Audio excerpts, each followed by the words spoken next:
Hello, it's Sarah from Socially Shared. I'm joined by the lovely Sophie from Tutor in a Box. Sophie, please introduce yourself and your business. So my name's Sophie. I run Tutor in a Box, and we are all about making learning fun and engaging. So we do a mixture of one-to-one tuition, group tuition, through the post resources, as well as lots of awesome bits like that to help people learn. So we've been in business a couple of years. So we're relatively new. I started just as me, and then as we've kind of grown over the last few years, kind of blossomed, which is lovely. And now we've got a lovely group of people who I work with, and so we're reaching even more children. So it's been a good journey, a whistle-stop tour of a journey. And I'm sure, like you, the pandemic obviously changed absolutely everything we do. And very much made sure we had to adapt and change and pivot. But I'm delighted to say we have, and we've come out the other side. I did maths at uni, so very much a numbers person, very much like it and enjoy it. But Dad was a teacher, so he was never going to let me be a teacher. And so when I graduated, it was teaching or accountant. And very quickly I decided that neither of them were actually suitable. So I went into London, and I did a kind of corporate job working as a statistical consultant, very office-based, utilised some of my skills and especially some of the math skills, but I didn't really enjoy it, and it definitely wasn't where my passion lay. So I did that for a couple of years and was kind of tutoring evenings and weekends, and that was the fun bit. That was the bit I really enjoyed. And then I got an opportunity to move up here and work for a charity, which I took, and that was it was an outreach role, so a kind of mix of office as well as kind of work with young people, and it was all about promoting numbers, and it was a maths charity, so it suited me down to the ground. You bet, yeah. And I absolutely loved it, and it was a quite small charity, but it was a really nice atmosphere. Absolutely loved it. And then it got to the point where I'd kind of hit the ceiling. I was there for about 3 years, and just because of the nature of it, when it was quite small, I felt I was ready for kind of a next change, as it were, next opportunity. And I'd been tutoring alongside that kind of evenings and stuff. And so, I spoke to them, let them know, and I handed in my notice a couple of months later, left, I think it was December. And then as of January, I became officially self-employed full-time. And that first year I thought I was going to be homeless.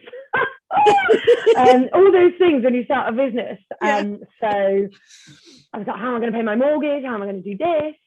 But actually, it's the first year's constantly learning, as is every other year. But it works really well. And I spoke to the customers I had and basically said, I'm going full time. Please spread my name out there. And I was very fortunate they did, and we just kind of grew and grew. So it was never kind of a planned thing or a intentional thing. And it very much just came out of a desire of kind of doing something I love and wanting to help people, and get the love of numbers across, because no one likes numbers except me. And I'm on a mission to change that. The challenge is making sure I've got enough caffeine in me. I think I can relate to that. I think whoever you are, wherever you are, I think the pandemic has to be the biggest challenge. It's been a very different challenge for everybody. It's been easier for some people. Some people have dealt with it better, and we've seen that a lot. But nobody had any kind of experience or knowledge of what it was like beforehand.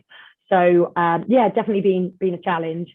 And it's quite interesting, actually. We did a lot of face-to-face stuff before, so everything went online, and we were very, very quick to adapt and get things online. And I think that was one of the biggest thing that helped us.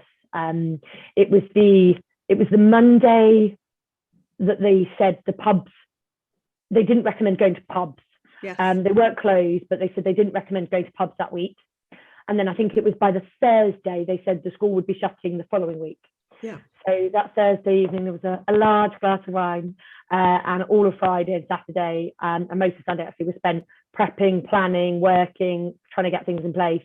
It was one of the, I think, best things we did, because it gave us a kind of a really good position to be in right at the beginning.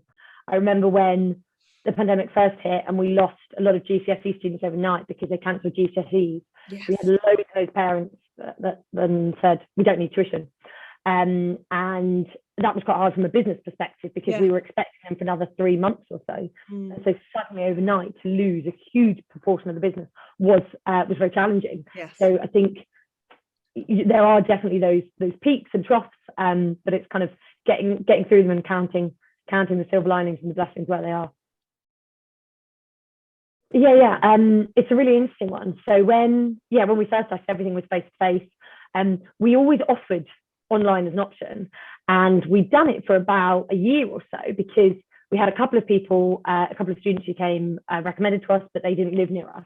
Yeah. So we had one near Brighton, which is kind of 3-4 hours away from where we are, and then we had one up north who was about 5 hours away from where we were. So logistically it was never ever going to work. Yeah. And so we did tuition for them, but it was always what's Zoom and what's online and how on earth would that work? Yeah. And we used to say to people, you can do online tuition and we'll send you a link and it's via Zoom and Zoohoo, and it was just not a thing. And now everything's online, and so we do everything at the moment online. We do nothing face to face. We made a decision very early on last March to put everything online, and we were always going to review it as we went along, but there was never ever a point where I felt it was the right decision to move back to face to face. And I know there were some people that did it kind of September, October, and our view was always we'll kind of reevaluate it in September. And then obviously September came and there was kind of, maybe there's going to be this other lockdown. And so we kind of stayed online. And then again, the plan was to kind of reevaluate it at Christmas. And then obviously after Christmas, it wasn't safe. And so there's never been a position so far that I felt was the right thing for us to do in terms of kind of, obviously some students have vulnerable parents, they had people that were shielding, all those kinds of things. And actually, if it's done right, online tuition is just as effective as in person. The big thing is that a lot of people weren't used to doing online. So it was kind of either people couldn't do it or they were kind of hobbling bits together. And so we saw a lot of people very early on that said, oh, well, online doesn't work. My school did it once and it was rubbish. And it's about changing that mindset actually. And now we've got people, we're doing obviously everything online. At the moment, we've got now people that are saying well, they don't want to come back face to face. They want to sit in their pajamas and learn at home. So who am I to stop them? Well, there's that. And also, has it increased your reach as well? You talked about your 2 previous customers who were online, but I imagine now you've got people all over the place, have you? Yeah. So absolutely. So for us, our reach is not just kind of Leamington, Warwickshire, it's very much now nationwide. And the other beautiful thing is that our tutors that we work with, that pool has now been expanded. So it doesn't matter where you live, as long as you're good, then you can help and support students. So one of our tutors we recently recruited lives in Nottingham, and he is absolutely fabulous. But never previously would have he been able to work with a fully qualified teacher. His wife went on maternity leave and he's looking to get back into work now. But that was something that was never ever an option really before. It was always, oh, well, I've got to go back to a classroom. Whereas now it doesn't matter where you are in the UK or in the world, as long as you've got a good internet connection and you're good at what you do, then you can teach anywhere, which I think for us is fabulous because our tutors, therefore, we can then pick based on their skills, their personality, their experience, and not just because they live within a 5-mile radius or a 10-mile radius. Yeah, so we work with primary, secondary and A-level students. So everybody from the really little ones all the way through to the much bigger ones. And we have adult learners and GCSE resits and all sorts. So really lovely diverse group. So we only do maths and English, but if somebody wants maths and English, we do it all the way from year 1 all the way up to year 11 and onwards. I didn't realise about the adult learners. That's brilliant. So if you've got people who either weren't in a position where they could take it or they didn't have the motivation or a huge range of situations, and for some reason I've got one student actually who's training to be a nurse now, didn't get the GCSEs when they were younger, and so now they're doing their maths GCSE. Absolutely. So it's really lovely. And actually they've got this renewed sense of focus and they want to do it because now they know why they're doing it. All sorts. Wonderful. So you must have so many proud moments doing what you do with your lovely students. So have you got one that is particularly stands out, or is that too hard? I think it probably is. I'm very lucky. I have lots and lots of lovely, wonderful students, and it is very, very rewarding. I guess a recent one for me, yesterday I had a student who is not necessarily engaging with typical maths. So they're at school, and the school have actually funded tuition, so not your typical child where parents are paying, but actually the school's paying. Mm-hmm. And we did algebra, so a topic of maths that when we started the lesson, the boy thought it was hard and wouldn't entertain it. And at the end, I always get my students to reflect on what they've learned and what they're proud of. So two things. They used to write it on sticky notes, but in the virtual world, they just type it now. So they've learned what they're proud of. And the thing he put was, I've learned algebra is fun, and I'm proud that I did hard algebra. And for me, that was this moment that I was like, oh. That's wonderful, isn't it? To have made that difference to someone, and you do that for so many, that's just fabulous, isn't it? Do what you enjoy. Yeah.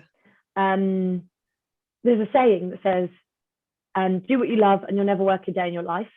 It's a load of rubbish. You'll work very hard. But if you enjoy it, it will be a hell of a lot more enjoyable. Yeah. I work very hard, but I get up every morning and I love what I do, and I'm very lucky and I'm very blessed to do that. 100%. And so if whatever you're starting out doing, you've got to absolutely love it. Currently at a team of about 10. And so over the next year or two, that's just going to kind of grow and grow and grow and snowball. So yeah, lots more tutors, and still focusing on maths and English. For me, that's really important. I think one of our big visions is we want everybody in the UK to be able to pass their GCSE maths and English first time, because every year about a third don't pass, and that's a GCSE required benchmark. So if the government say everybody should be passing it, how is it that a third don't? So we really want to change that and support that, and to do that, we need even more wonderful tutors. We need even more fabulous people to help us on that. So yeah, I think the next year or two is going to be lots more wonderful tutors and lots more students, and changing the world, hopefully. Oh, I love it. Love it. Love it. I could listen to you all day and hear all about it.